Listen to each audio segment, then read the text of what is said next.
गोलंदाजी मार्कवर सज्ज.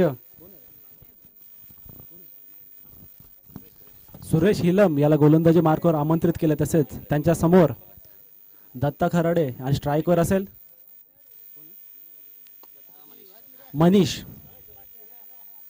मनीषचा सामना करेल सुरेश. चला सुरुवात करूया आपण या सामन्याला. सदर सामना चालू असलेला UA11 वर्सेस रॉयल 11. रॉयल्स 11 या संघाने टॉस जिंकून नाणेफेक जिंकून प्रथम गोलंदाजी केली आहे आणि पहिला चेंडू सुरेश याचा मनीषसाठी.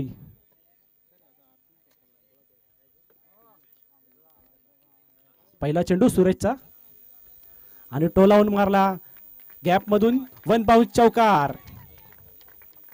अतिशय चांगली दिमागदार सुरुवात मनीषच्या बॅट मधून.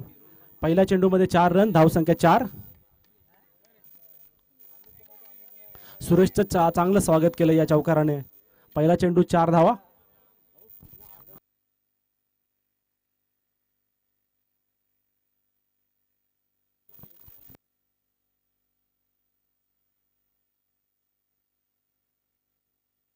दुसरा चेंडू सुरेशचा, चांगली सुरुवात. पुन्हा एकदा टोलावून मारलेला चेंडू. चेंडूखाली क्षेत्ररक्षक परंतु 1 बाउंस चौकार. पुन्हा एकदा चौकार. 2 चेंडू 2 चौकार मनीषच्या बॅट मधून.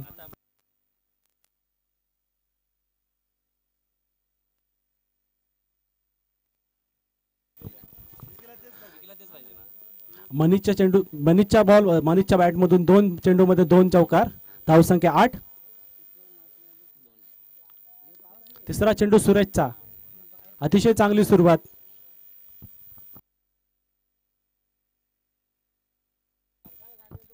तिसरा चेंडू परंतु सन्मान दिलाय सुरेशाला. चांगला समाचार घेता आला असं परंतु त्याने काहीसा सन्मान देऊन या ठिकाणी पूर्णविराम दिलाय आणि 3 चेंडू मध्ये 8 धावांची मजल मारली UA11 या संघाने. पुढचा चेंडू मनीषसाठी पुन्हा एकदा गॅप मधून मारलाय आणि त्याच्या पाठीमागे क्षेत्ररक्षक बॉल अडवण्यामध्ये अतिशय चांगली फलंदाजी. 2 धावांच्या मदतीने धावसंख्या झाली आहे 10. चांगली सुरुवात मनीषाची. पहिल्या 2 चेंडू मध्ये 2 चौकार, तिसऱ्या चेंडू मध्ये सन्मान आणि शेवटच्या चेंडू मध्ये 2 धावांची मजल दिली आहे.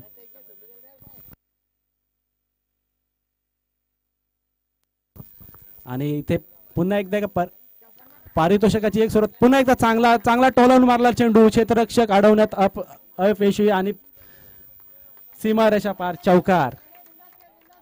मनीषच्या बॅट मध्ये, मनीषची बॅट खूपच तळपलेली आहे.